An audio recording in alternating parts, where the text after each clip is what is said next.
Ryan Smith, the owner of the Jazz, hired Danny Ainge to be his CEO and run basketball operations, which essentially means win me a championship, is what he hired Danny Ainge to do. And I think we've been talking about this since the summer, that Danny just needed some time away from the game. He needed to be around his family a little more, which you understand because being an NBA GM, president, CEO is a real grind. It is not an easy way to live your life. But he was clearly ready to go, and he and Ryan Smith have a long-standing relationship. And, Jake, I feel like this is a home run, and I can now see a way that the Jazz will win a championship. Oh yeah, and I mean, number one, it's a clear message sent to the fan base that the Jazz front office is not going to stand pat. Number one, I think number two, because it's Danny Ainge and not just some other random hiring. Danny Ainge's name, I think, carries a lot of weight because of what he did in Boston, and I think that Danny Ainge, has a clear ability to make logical decisions on players. And what I mean by that is let's take all the emotion out of it. Let's take out, hey, whether I like this guy or not, and let's look at what the production is on the floor. And based on the production and the effect that player has on the floor, we're going to make decisions about what we want to do with that player or not do. And that, to me, is the greatest strength that Danny Ainge has. And I think when we talk so often about, well, who can the Jazz trade for? What does this look like? Or what does that look like? Well, now that whole conversation has been flipped on its head because I think Danny Ainge's creativity and willingness to make the tough decision, you can't put a price on that. You can't measure that. There's no way for us to know, what really is he willing to do. I mean, if you think about it, what does it take to make a really good trade deadline? What does it take to build a really good roster? Well, you got to have ownership behind you 100%, which Danny Ainge obviously does. You got to be willing to spend the money, which Ryan Smith obviously is. So I think they have all the tools and all the, they have the recipe to build a championship contender now. You have the tools to get the car running, if you will. So that's why I think this is not only a big move because it kind of, puts the Jazz on the radar again in the news cycle and in the Western Conference and everything. But secondly, I think it sends a message to the league that the Jazz aren't playing around. And the Jazz want to win a championship. And that, to me, more than anything else that happened in the game last night or anything that's happened this season, if you're a Jazz fan, that's what you should be excited about. Yeah, and I think the one thing that I really take away from hiring Danny Ainge is that this isn't what the Jazz have always done. Well, mainly because Ryan Smith owns the team, and he's not going to do what they've always done. Yeah. And Ryan Smith continues to remake this organization in his vision, and I think he's done a lot of very good things. I think bringing in Dwayne Wade, I think making Justin Zanuck the general manager, firing Dennis Lindsey, changing the way that this organization is run because you had to. The Jazz haven't won a championship because they've consistently made poor basketball decisions in the modern era. Now, if you want to go back to, Carl and John, like that to me is a totally different time. But when I look at the modern era, post LHM, if you will, you've consistently made bad basketball decisions. And I think what you've done now is you brought in a guy in Danny Ainge who has held one of the most esteemed positions with one of the most esteemed franchises, the Boston Celtics, in all of sports, and he's taken them to the pinnacle of the NBA. And that's exactly what the expectation now has to be for the Utah Jazz. Danny Ainge is your CEO. We're going to win a ring, right? But the other thing that I think you have to understand is big changes are coming to this roster. And you have to be okay with that. And, Jake, I don't know what that necessarily looks like. I certainly would believe that he wouldn't trade, Donovan Mitchell. But if you trade anybody else, I'll be jumping up and down in celebration. Because I don't believe that there's another guy on this roster that Danny Ainge should be loyal to. Yeah, and I think that, if they didn't hire Danny Ainge for him to sit on his hands, right? Like, you hire Danny Ainge not only because him and Ryan are close, but also because of his acumen and getting things done, excuse me. And I think that if you look at his time in Boston, he was never too loyal to one player. He was never over the top loyal to anybody, and I think that's what has been the issue. We all want to sit here and say, "Oh man, it's Joe Ingles, it's Bojan Bogdanovic. How can we move these guys?" Royce O'Neal is our best defender, which is a total crock of crap, right? Like we all want to talk about these players as if, they're these great guys. And it's like it does not matter if in any individual player is a great player or a crappy player. What matters is what product can the starting five on the floor put out. That's what matters. And right now, it is not championship material. I don't want to see on Twitter about how, hey, well, last night we beat the Clippers. We got our revenge. Everything is great. I'm sorry, but that's not what last night was. Last night was a random December game in which Paul George and Kawhi Leonard were not playing. You should have handled them, as we said yesterday, and you did handle them. You handled your business last night, right? So my point in all of this is just that when you're looking at this hire, this is a clear sign of, hey, whether it is this trade deadline or the next 3 years, our mission is to win a championship. And I'm telling you, Danny Ainge will stop at nothing to build a roster that can compete in the modern era of basketball at the top of the Western Conference. So I just think if you're a Jazz fan, you couldn't have asked for much better. If you're upset today as a Jazz fan, I don't really know what you're upset about. This today feels like one of those days where you should be thrilled. Yeah, you should be thrilled. And, we talk so much about, well, this is what they're doing wrong on the floor, or I have to believe now that the basketball operations side of things for the Jazz is set, because now you need to turn your attention to revenue making. You need to launch this rebrand. You need to launch new uniforms. You need to launch a channel. You need to launch a streaming deal. You need to do the things that teams like the Lakers and Knicks do, right? You need to operate as a major market franchise so that you can win and compete with major market franchises, because right now you're not. And when we talk about, we have talked so much about Rudy Gobert's contract, that contract would mean far less financially to this organization. Paying the luxury tax would mean far less if you had a better TV deal, if you had a streaming deal, if you launched new uniforms and rebrand your organization, right? All of these things matter. And I think when you win, you bring in more corporate sponsorship dollars. You sell more suites. You do all of the things that need to be done to make the most money possible so that you can win at the highest level. That's what's next now for the Jazz. A TV deal, a streaming deal, and a rebrand. Yeah. A full uniform rebrand is what's next, right? That's what's got to happen. But for all of that to be meaningful and effective, Danny Ainge has to win a championship for this team. Agreed. I just think 100% agree. And listen, I know that's very difficult to do, and I know not every organization does it. But, I mean, Danny's made a lot of moves in his career. And have they all worked out? They haven't. They have not. But he's a guy that's not scared to go out and fail. Yeah. And I love that so much about, operating at the top of professional sports, at the top of any major organization. Be willing to fail. Yeah. Because when you're willing to fail, you're going to succeed at a really high level. And I think the Jazz have been so worried about, well, what will the fan base think? I think, with all due respect to Jazz fans, when you're trading guys or when you're signing guys or when you're changing uniforms, you can't be about, well, we're going to do this for the fans.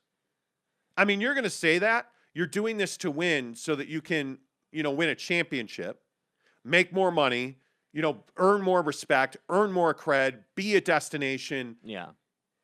You just have to go out and be willing to anger and unsettle people. Yeah. Because once you do that, I think that really is where the heart of success is. Yeah, you have to stop caring about, what the rest of the league is going to think, or what, what the fan base will think when, again, at some point, Joe Ingles is on the move. At some point, I think Bogdanovich is going to be the first guy they move. I think he's got the most trade value. I think he's proven he can be a 20 to 25 point a night guy on pretty much any team in the league, provided he's getting the looks, because that's really the only thing that keeps him from getting to that point every night on this Jazz team. So to me, Bojan Bogdanović is the guy that I'm looking at, and I'm like, all right, if I'm Danny Ainge and I'm looking at this roster, that's the first guy I'm trying to move, because that's the guy I can get a lot of value back, and I can kind of change the dynamic on the floor with. So to me, I would rather have a guy who will take a shot knowing there's some risk in it, but he'll take that shot in hopes that it will work out wonderfully. Because if it does, he's a hero. And if it doesn't, all right, we're on to the next move, And that's what I feel like you have in Danny Ainge. I feel like so long with the Millers, it was a very conservative approach, and you weren't willing to go out and do what you had to do. So I just think this is a great day. I honestly do. I think it's a great day, both on the floor, in the front office. Everything's chilling for the Jazz. Who's the first player you would trade? Bojan Bogdanovic, 100%. Bojan Bogdanovic. Okay. I think he's got the most trade value. I think you can sell him in a deal at the highest rate, meaning that like you can justify him at, like the heaviest versus other players. Because again, I mean, unless Danny Ainge works some wizardry on Rudy's contract, let's say, Okay. Because that's the guy I'd be looking to move. Well, yeah, but I don't think that you're going to be able to get that done unless, I mean, the only way you'd be able to get that done would be like in a 3-teamer, and you would have to help somebody else financially. I think I would wait till the summer. This is how I would operate if I were Danny Ainge. Yeah, I would try to trade Joe, Royce, or Bogey at the trade deadline, one or all three. I would try to get a really dynamic wing player in here. Yeah. I would sell out and do everything I had to do with the assets that I currently have. Yeah. I am no longer giving up anything in the future. I'm not taking on more salary or luxury tax. I am willing to take the pieces I have right now and make a deal to get a dynamic wing player. If I am not able to do that, I'm totally blowing this roster up in the summer. Yeah. I am getting our financial house in order, and I am essentially going to sell my organization on, we're going to have a year that's going to be challenging in 2022, 23. But we're doing that to win 3 rings in 5 years. We're doing that to set ourselves up for the future. That's how I would be operating. I think there is, without question, no doubt in my mind, that you have to move Rudy Gobert to win a championship. There is no question. I think the money's too much, and I think if you look at teams that have won a championship in recent times, whether that be even Milwaukee, even Phoenix, look at the best teams in the NBA over the last several years. Yeah. Obviously the Lakers, obviously Phoenix, obviously the Jazz, obviously the Nets, the Bucks, the Warriors coming back now. What's different about the Jazz than those teams? Those teams are good defensive teams that are elite offensively, that can score at a very high level, no matter who they're going against. And the Jazz are not that team. The Jazz are not that team. I am a big believer that you have to shoot threes in this league to win. The Jazz only shoot threes to win. That's it. They don't play mid-range basketball on a regular basis. I think the 3-ball becomes problematic for them. And I think Rudy Gobert, I'm at a point with Rudy Gobert where if we're solely focused on winning a championship. So let's get this right. Let's not have something where, oh, you said he sucks. Rudy Gobert does not suck. He's an elite defensive player.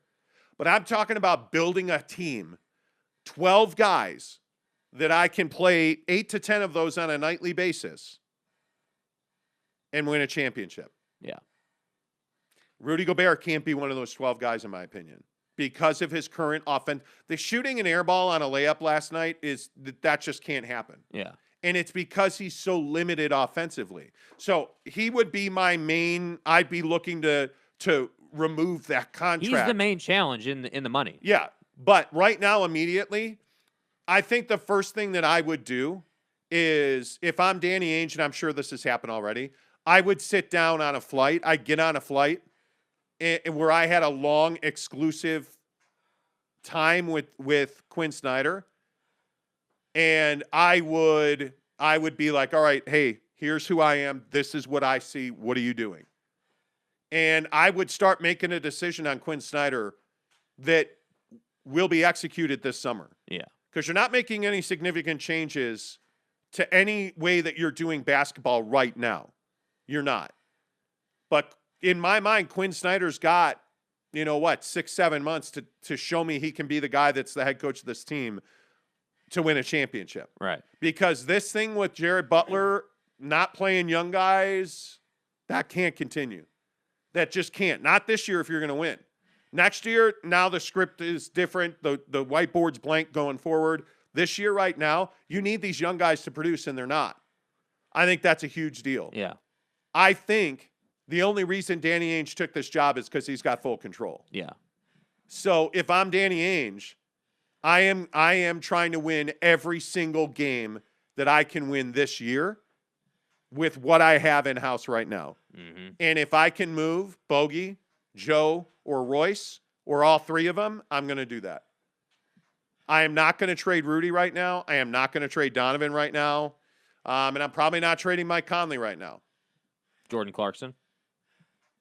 I could take it or leave it with Jordan Clarkson. He's so hot and cold. Yeah. The turnovers, he's a black hole. The guy does not pass the ball enough, in my opinion. Yeah. Jordan Clarkson, listen, and this is, I think, where Jazz fans will struggle with this conversation. Jordan Clarkson is a guy. He's not the guy. He's not a special guy. Yeah. Just because he won the Sixth Man of the Year doesn't mean he should be a Jazz man for life. Right? Because at what point do you sell out as a Jazz fan 100% to win a championship? At what point do you say, Jake, Yeah. I'm only doing what needs to be done to win a championship? Yeah, That's I don't know. it. I don't know what that time is for Jazz fans, because I think the Jazz fans want to be nice, and I mean this respectfully. I think you can't be loyal, you can't be nice. No, you can't. Like, that doesn't win in sports. Like, what wins is numbers and consistent production, and I think that everybody can go to the stat sheet and say these guys are doing X, Y, and Z, but the fact is when this team's at 100%, they're not better than the top 3 teams in the West. They're just not, and that's why they lost last year. And I know that sucks, but that's why. And everyone's gonna say, oh well, Mike was out and Don was hurt and blah blah blah. Well, I got news for you. Just like he was saying, you need 8 to 10 guys to win a championship. You didn't have 8 to 10 guys last year, and that's why you lost. Yeah. I wish it wasn't so taboo in Jazz Nation to say, yeah, we just weren't good enough last year. I don't know why it's so taboo. I don't think, like, I personally don't believe that it's like disrespectful or hating to say, like, yep, last year we just were short. But look at what happened when we talked about Dennis Lindsey leaving the team. Mm-hmm. Oh, he is a beloved member. No, he's not. No, he's not. Dennis Lindsey's not some all-time iconic figure in this franchise. He is a very, very divisive. He should be a divisive figure. He should be a guy that you wholeheartedly disagreed with, because Dennis Lindsey put you in a spot that's gotten you only so far, and you are standing against a brick wall right now. Yeah. And this goes back to the Clipper game last night. Uh-huh. On Twitter, there's Clipper fans. Yeah, we got our revenge on the Clippers. What? You did? Without Kawhi Leonard and Paul George. In December. In a regular season game. It's no, you didn't. And this is the hard part. And this is part of the BYU conversation we've had so often. Do you really want to win a championship? Are you, as a Utah Jazz fan? And this is the question that you have to ask yourself and answer. Are you truly willing to do what it takes to win a championship?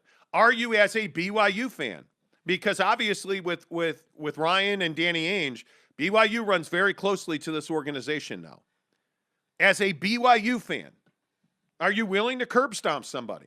Are you willing to drop 60 because you can on Georgia Southern? Not right now, you're not. I think the answer is no. Are you willing to trade Rudy Gobert if it wins you a championship? If you knew that if you traded Rudy, Joe, Bogey, Royce for sure, that you would win a championship. You had to blow up this roster of nice guys. Would you do it? Well, yeah, you would. I would hope so.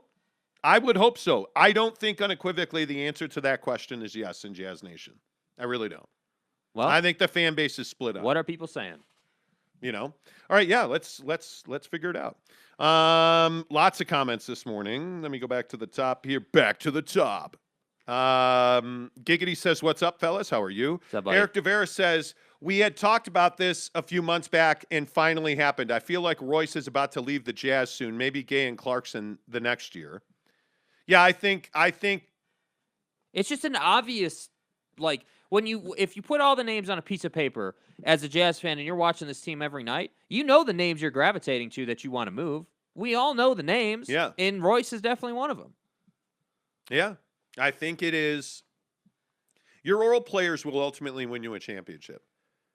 And if you live with that, do you feel good that Royce O'Neal can win you a championship? Do you feel good with Joe Ingles shooting a 3 to win you a championship? Because I don't. That's not good enough for me. I just, and right now, if there is one role player, because again, I'll go back to my childhood and this dude on the wall behind us. Dude. Who won the Chicago Bulls a championship against the Jazz? Well, it was Michael Jordan. Did the Bulls only get to the finals because of Michael Jordan? Yes. But Bobby Hansen, but Steve Kerr, but John Paxson all hit series clinching shots. But Dennis Rodman on all those clutch rebounds. I'm just telling you, your role players win you championships. Yeah. And right now, with all due respect to like Joe Ingles, I'd rather have Jordan Clarkson take that 3 than Joe Ingles. I just would, because of where Joe is in his career. And I think like last night is a very good example in our vaunted pre-show secretive meeting where we talk about nuclear codes. Right. We were talking about Bojan Bogdanovic last night, giving you the game that you expect him to give you on a nightly basis. Right. But he doesn't always give you that game on a nightly basis. Bojan. Right? Yeah, Bojan sometimes doesn't do that. Yeah. And the hard part is that there's a lot of emotion. Yeah. In Jazz fandom, and I think you have to take that emotion out of it. Snuka says, hey, did you say Dwayne Wade like Miami Heat champion? Dwayne Wade, multi-time champion? Yes, dude. C. Shivers says, hey, guys, haven't been up this early in a while, still listening to all of the streams. Thanks. Appreciate that, bud. Good to see you. He says, who says the quote, you always play, I don't care if you think it's sus? And as you can see, I'm going through some shit right now. That's our guy. Larry. Yeah, Larry. Yeah, he's a Instagram, TikTok fitness guy. Yeah. So yeah, that's Larry. I don't care if you think it's sus. Yeah. Right? Yeah. And that should be I really don't care if you think it's sus. Yeah, and you know what? If you are, if you are Danny Ainge, he shouldn't care if you think it's sus. And as you can see, I'm going through some shit right now. Right? That's what Danny said in June. Yeah. Facts. So there you go. Tanner Plummer, good morning to you. He says, serious question. Why do people hate Danny Ainge? I never understood the Ainge hate. Well, he went to BYU. He's one of the greatest athletes ever at BYU. And I think when you run a team like the Boston Celtics and you win, I think there's going to be some hate there. Yeah. And by the way, he was an a-hole as a player. He was really difficult to compete against as a player. I hope everyone realizes you're talking about a guy in Danny Ainge who was one of the few people who was able to build a team that beat a Kobe Laker team. Like, we all realize how good this guy is at what he does, right? Like this guy built a team that Kobe Bryant and that Laker generation could not beat in the NBA Finals. That's the quality of team I want to see in Salt Lake City. I mean, he built one of the best teams in the history in the NBA in 2008. Yeah. Dude, like, it's not in question how good he is. And that's why I say, like, if you're a Jazz fan, I think a couple of things you gotta just get through your head right now. Number one, like you were saying, you need to be prepared for this roster to just get obliterated. Like, I'm talking about eviscerated. Like, totally changed. Only Donovan's the only guy that probably isn't going anywhere. I mean, again, as you so passionately say there's no such thing as an untouchable, but I mean, it would take an unreasonable amount. Yeah. I don't know what you could get. Like, it would take an unreasonable amount to get Donovan Mitchell off this roster. So that's why I say Don's not going anywhere, but I think any other name, including Quinn Snyder, is available, including Quinn Snyder. I think Quinn Snyder, like you were saying, is still earning his job. I'm a huge Quinn guy. Yeah. But my guess is when this team wins a championship, he won't be the head coach. Yeah. I could be wrong. We'll see. I could be wrong. Let's see. James Knight says the Jazz juggernaut rolls on, and you guys constantly point out that players missing is no excuse, right? This is okay. So James Knight is going on this whole thing about how we said that it doesn't matter in the postseason that the Jazz lost because they, allegedly because they didn't have a full roster.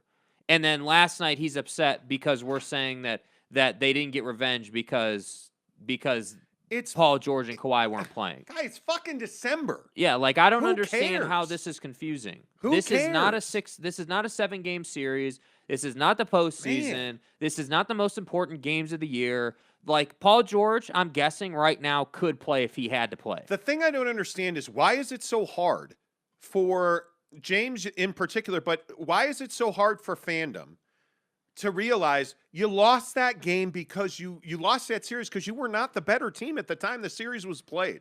Why is it that is the art of winning a championship? Why did the Brooklyn Nets lose to the Milwaukee Bucks? Because they were not the better team when the game was played. Why is that so difficult to wrap your head around? It doesn't matter if your guy had, well, if we had been healthy, if my aunt had balls, she'd be my uncle, but she doesn't, so she's not. That's it, Skippy. They weren't healthy. Water's wet, and Mike Conley's hurt in the playoffs. Get used to it. That's Sorry, who the folks, guy. That's what it is. That's who the guy is. It drives me crazy that you cannot like this Joe Ingles obsession with James Knight. And James, I love you, dude, but you're delusional if you think that anybody cares that Donovan Mitchell's ankle was injured. Nobody cares. By the way, when I look at the Clippers winning that series, where's the postscript that says Donovan Mitchell had an ankle injury? Where is it? Because I don't see it there in the lore of NBA fan. By the way, does it say Kawhi Leonard knee injury? It doesn't. Do the Phoenix Suns only win that series because Kawhi's hurt? No, they won that series because they were the better team at the time it was played. Does it say the Clippers lost to Phoenix because Joe Ingles pushed Kawhi and that's what basically made him tear his ACL? Good Lord, get over it. Like, I'm tired of talking about it. And this is the thing with the Jazz. Stop making excuses about why you've been mediocre for a decade plus. Stop. Because that's the only way you're going to win. you're living in the past instead of living in the future. I'm tired of hearing it. I just, and James, I'm not going to read it anymore. I'm not doing it. I'm not talking about it anymore. They lost because the Clippers were better when the series was played. Period. That's it. End of story. I'm telling you, last night wasn't revenge. Man. Last night, revenge would be a fully Get healthy over it. Clippers team in a 7-game series. Like, get the fuck over it. Like, I just don't. I don't understand why you want to continue to go back when history repeats itself. Why would I believe that Mike Conley is going to be healthy? Why would I believe that? Especially now that they're playing him on back-to-backs. Why would I believe that Chris Paul is going to be healthy? You wouldn't. Why would I believe that Anthony Davis is going to be healthy? You wouldn't. The only guy defying Father Time is LeBron James. That's it. And he almost broke his leg last night. Man, injuries are a part of sport. Look at DeAndre Hopkins. They thought he broke his leg. Now it's a knee sprain. Like, Yeah. injuries happen in critical times. By the way, there's no getting away from the fact that the Jazz depth was nowhere near what it needed to be. And by the way, is there any getting away from the fact that you're not playing the depth you brought in outside of Rudy Gay now? Like, hey, get out of here. Eric DeVere says there's no chance, or there is a chance we might get Ben Simmons. I don't need him to score. Had Ben, and Ben doesn't want to score either. I need him to defend. This team's not going to get Ben. I'd be shocked. What are you going? And this is the issue with the Jazz right now when we talk about trades. Yeah. And this is why Karis LeVert is not a Jazz man right now. What do you have to give up that's going to win you a trade for any time you're competing? Yep. You don't really right now today. On December 16th, what do you have to beat the Lakers, to beat the Warriors? Because I think Ben Simmons is going to wind up on a championship caliber team. I could see him on the Warriors. Yep. He would be a really big pickup for them because it takes the ball out of Steph's hands. It allows Steph to run away off the ball, which he is a lead at. And Ben Simmons is a great passer. And don't even get us started on Klay Thompson coming back. I mean, if they get Ben Simmons, you're in. Look out! Like, I look at the teams that are talking about Ben Simmons, and it's scary. I look at, and this is what I say about the Lakers. Everybody was ripping the Lakers. They're going to make a deal to get Miles Turner. I honestly think Miles Turner winds up wearing the purple and gold this year. And if that happens, you're in real trouble. The Western Conference changes dramatically because you hear Woj reporting, I think it was Woj or Shams the other day reporting that they've talked about trading Russell Westbrook. Yeah. because it hasn't worked out. The guy who's from LA went to UCLA, brought him home, and they're willing to trade him. Like right now, if they could. That's how cutthroat you have to be. That's the beginning and the end of it. That's the beginning and the end of it. The Jazz have added a lot of jersey varieties over the last 5 years, and Seriously. I think you're going to see a complete rebrand coming. Yeah. I mean, it's no secret. I mean, I think they're going black and white. Yeah. Which I think would be great. I think that's a really good join one. the trend because everybody is. Yeah, and I think you have to. I do. I think you have to. Jeremy Bolton says, I'd rather have Caruso than Simmons. Well, see, but here's the difference. Alex Caruso is a championship player. So you can joke about Alex Caruso, but Alex Caruso is a big reason why the Lakers won. And by the way, when the Bulls don't have 37 of their players in COVID protocols, he's been excellent for them. yeah. He has been, I think him and Lonzo, DeMar DeRozan's an elite mid-range player. I think DeMar DeRozan probably is the number one reason they've played so well. But you got to find elite role players. Yeah. Like, that's the hardest thing. Like, when I look at Draymond Green, that guy is an elite contributing role player. He's never going to be your best player. But, man, if you can run the floor, distribute, be a point guard, be a power forward, be a center, you need those glue guys. Yeah. To win you championships. Those guys have to be there. And if you look at, Caruso's a good example on the Lakers. Dwight Howard's a good example on the Lakers. If you go back to the Bucks with Bropez or, right. And I am terrible at name recall. Are you? Number 17 for the Bucks. He plays for the Heat now. PJ Tucker? PJ Tucker. Thank you. Your boy's got you. Man, I am old. Yeah. That's why I'm drinking creatine. So you better check yourself. Guys like PJ Tucker, guys like Dennis Rodman, who you brought up. I mean, you can go back through the history of the NBA. Danny Ainge. Like, you look at role players that win. Udonis Haslem. You look at role players on teams. Mario Chalmers. That's why they win. Yeah. That's why they win. The Jazz don't have that guy right now. Yeah. And I think that's a huge thing. John Jackson says Ryan Smith was successful in his career because of smart decisions. He's doing the same with the Jazz. Change is necessary for a championship. Exactly right. Agreed. Perfectly said. Design My says, I'd rather have anyone than Ben Simmons. I'm not a Ben Simmons guy with the Jazz. No. I think you already have that in Rudy Gobert. Rudy's an elite defensive player. I disagree with that. I think Ben Simmons brings you more than Rudy Gobert does. I think Ben Simmons can help you in transition. I think Ben Simmons is twice the passer Rudy Gobert is. But again, I think in the postseason, which is all I care about, the regular season is important only up to the fact that it determines playoff seeding. Right. The postseason, Ben Simmons is very limited. He's still really good defensively, and the thing that he brings is he can defend any wing player. Yeah, I mean, he can basically defend any position on the floor, and I think that is, again, with all due respect to Rudy, I just think that $40 million for a center is just too much, man. Yeah. Eric DeVera says, I don't like Ben Simmons either, but Danny doesn't care about that. His focus on Jazz weaknesses, which is a wing defender, and he can make that happen, but I do hope there is someone better than Ben. Yeah. Ben Simmons makes too much money. Yeah. There's no way to make that deal work. I mean, the Jazz are not getting Ben Simmons. That would be happen. If that happened, I don't know how that would even happen. Yeah. I really don't.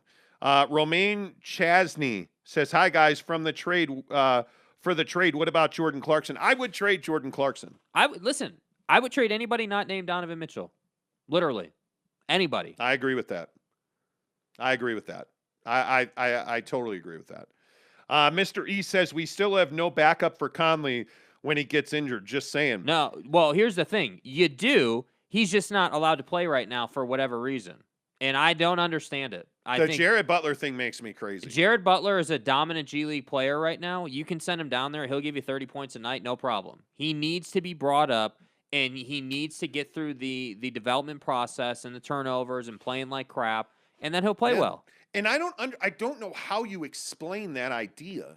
Yeah, it's just totally backwards for what we expected. The chain of events that was happening. Because remember, you get a great deal on him in the draft. He dominates. Basically everything, every opportunity he ever got, he played really, really well for you leading up to the regular season. We were like, all right, great. So we're probably expecting, on nights that Conley plays, 10 minutes a night, maybe 15 tops. Yeah. And then on nights on back-to-backs when Conley's not playing, I'd expect, I would expect to start Jared Butler. Honestly, I would. Like, I would just backstock Conley with Jared Butler, but that hasn't happened. Deal with it. That's Right? how you Like, develop deal with guys. it. Deal with Yeah. the failure. And again, if we're talking about championships, I go back to my days working for the Lakers when Kobe shot air balls with the game on the line in the playoffs against Charlotte, way back in his early days. Shot air balls. And he turned into one of the greatest players of his generation. Mr. E, you're not wrong. You're not wrong at all. Absolutely right. Design My says, I would trade Gobert at this point. Brandon Whiteside says, all your negativity means we are guaranteed a chip. I hope so. See, everybody takes it as negativity, and I don't understand that. Yeah, Help me understand where, and I don't want to turn this into we're the best or anything, but I'm going to go ahead and point out where exactly have we been wrong on the Jazz? We told you they weren't going to beat the Clippers. We told you they were going to hire Danny Ainge. We told you that they were going to go and make a splash in the draft. All of that stuff has come true. So when we're telling you that Rudy Gobert is not worth $40 million, when we're telling you that anybody on this roster is movable except for Don, what part of that is negative? I'm trying to figure it out. Like, I don't what do you want? Would you prefer, let me ask you this, would you prefer that we just said, well, Rudy's the best in the league, and the Jazz are going to win a chip as currently constructed, and they just hired Danny Ainge so they could all sit around a table and have some wine together. Is that what you would prefer us to talk about? Because that's not what I think winning a championship looks like. That's not what it looks like. So I don't get it. What negativity do you mean? That's what I'm trying to understand. I just think it's very difficult for people to be brutally honest about their team. Terrence DMs me, and I think I put a rule in a couple of months ago about not reading Vanishing Mode. Terrence DMs me and says that Danny Ainge is a hideous hire. You sold out to the basketball lords in Boston. He's not a Bostonian. Okay, I'm opening my energy drink right now because I want to break the negative energy wave that's happening. How is on hiring this show. Danny Ainge a bad thing? Somebody help me explain this. And I told you, did I not tell you before the show Yes, that somebody you was did. going to come into the comments You and did. say that, oh my God, this is a bad hire? How is this a bad hire? Tyler Hopkins says, you guys want to blow up the entire roster. I can't see Donovan Mitchell being on a losing team. I think the player you need to move is Rudy Gobert. I think if you sell it to Donovan, and Tyler, I would agree with you. If you're going to blow it up and you're going to suck for a decade, he's not going to be here. He's going to be a Nick or a Net. But I think if you sell it to Donovan Mitchell as, hey, we're going to remake this because, I'm Danny Ainge and I don't see that this is a roster that can win us a championship or two, I think Donovan Mitchell would be all in on that. Yeah. I do. Because Danny Ainge is not a guy that goes and builds through the draft. I mean, just look at Kevin Garnett, Paul Pierce, Ray Allen. Right? Like he had Paul Pierce. He needed Kevin Garnett. He needed Ray Allen. Right? Like you go and build a roster that can win a championship. They have the Paul Pierce piece. They have Donovan Mitchell. He is an elite player. He's one of the best players in the NBA. Now go build guys who fit with him, and he makes better, and they play to his strengths. Yeah. Because he doesn't give the ball to Rudy Gobert ever. If you watch, it was happening again last night.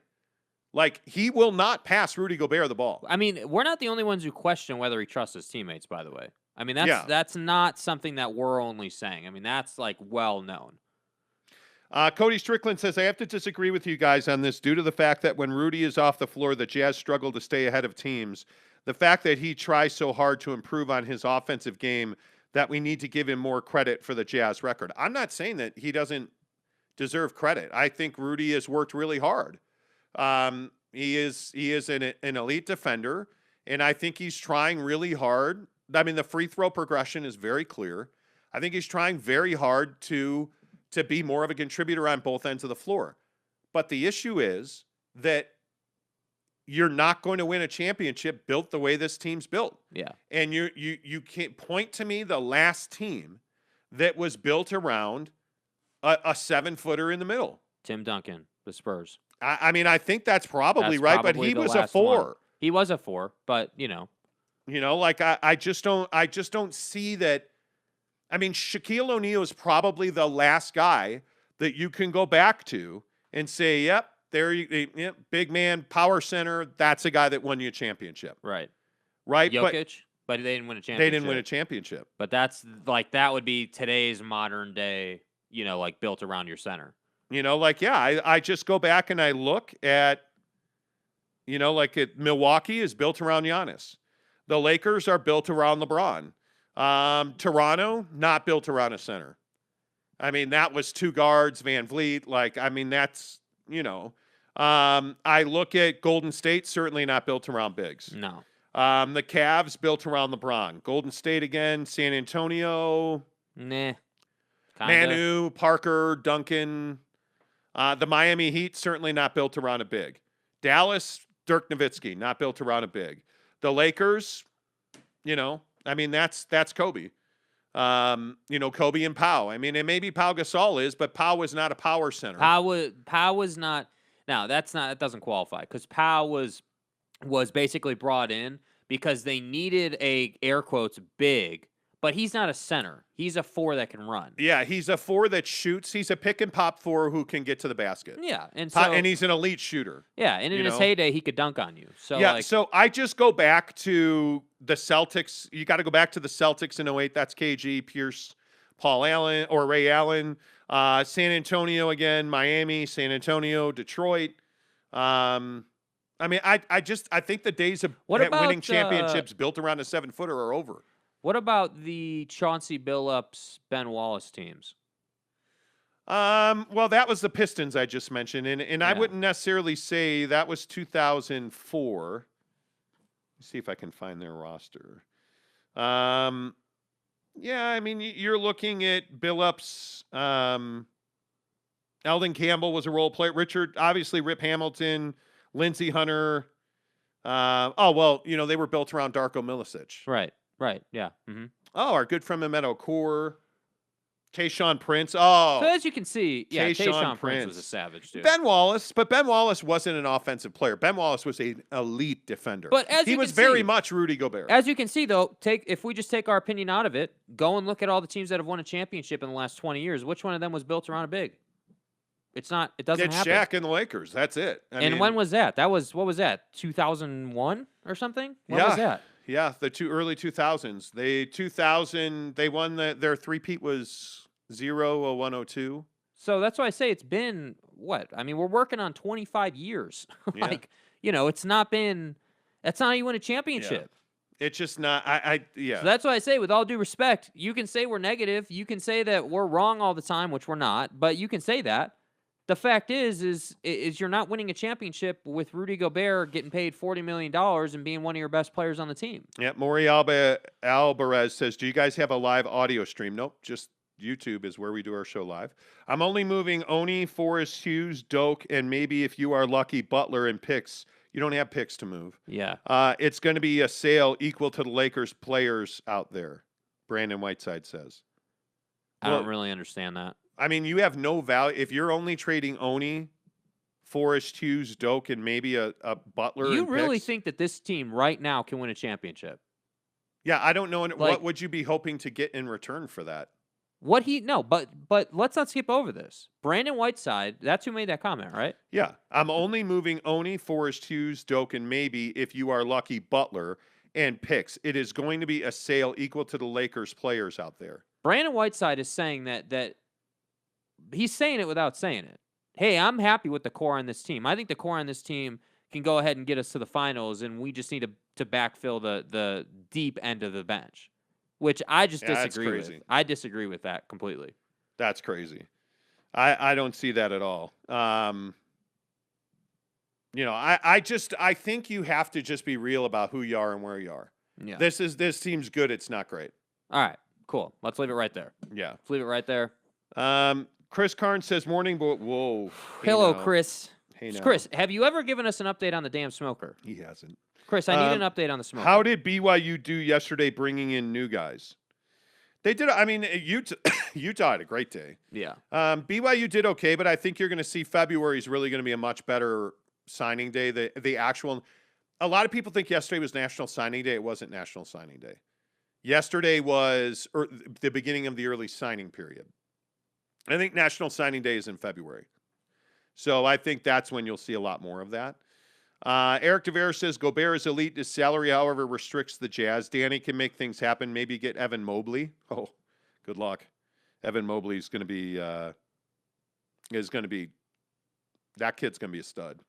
I'm not thrilled with the close BYU connection that Ainge and Smith have, but I also don't care as long as they give us results. Got to do what it takes. Exactly. Snuka says, I didn't start caring about the Jazz till I started tuning into this show. Well, glad you're here. Brylark says the moves that Ryan Smith has made for the Jazz in his short time in ownership are more than the Millers did in 15 years. Correct. Agreed. Tanner Plummer says in the Tanner Plummer voice, hey, guys, just a quick question. Who's better in their prime, Danny Ainge or the Jimmer? Exactly. Wow. Jeremy Bolton says Caruso is better than Ainge and Jimmer combined. Okay. There is no question. Ryan Smith is building his A-team in the front office, John Jackson says. Yes. They lost because Rudy got exposed and Utah had no answer, Brylark said. Agreed. Man, there are so many messages that are we don't filter messages. Today there's got to be a dozen messages that Are people been cursing filtered. us out? Are they upset today? I don't think so. Brylark says everybody and their mom knew Russ wasn't going to work out. He's a team killer. Yes.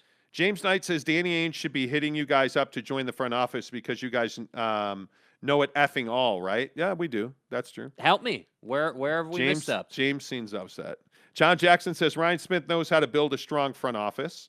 Danny and Dwayne Wade know how to win championships. More change will happen. Has to happen. And by the way, when the phone rings and it's Danny Ainge on the other side of the phone, you're gonna listen.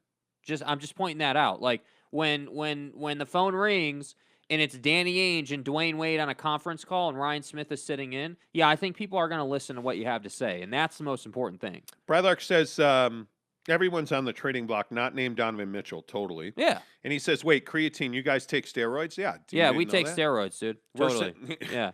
Guy, have you seen my physique? Bro. He's tongue in cheek, obviously. Right.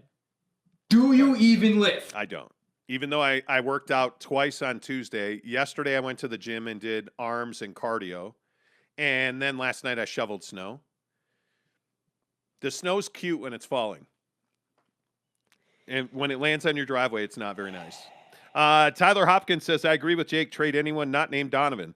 I'm interested to see what this team does with the trade deadline with Danny Ainge in charge. I would agree with that. All right, a couple more before we move on. Brandon Wrightside says, right now we have Rudy, Mitchell, and Mike. Then you fill it with role players. That is equal to any other core. No, it's not. I disagree. I think who's the best team in the NBA right now? The Warriors. Draymond and Steph are better than you are. Draymond and the thing that you're missing on this team is a badass, a guy that wants to take your head off. Steph is better than Don. Klay Yes. Thompson is better than Mike Conley. Yes. And Draymond Green is better than whatever name you want to pull off this roster. I would agree. I think that there's no question. And obviously there's going to be an adjustment for Klay, but he got into a G League game and did not miss a single shot. Yeah, he'll be fine, dude. I said he didn't miss I think it was Do 16. people single forget, shot. Dude, do people forget that this is like one of the best shooters the game's ever seen? Yeah. Like Steph gets all the love. But let's not forget that Klay Thompson, what was it, 61 or like 50 some odd points on like 11 dribbles or whatever that was? This guy doesn't need the ball in his hands until the last second where he can just shoot it. And he can do that at a really, really high rate. I would agree with that. So that's why I say, like, again, everyone's saying, oh, well, you guys are being negative. No, we're just telling you what it is, dude. Like, Okay, here we go with Justin Salas again. oh boy. Real ballers have heated driveways, Monty.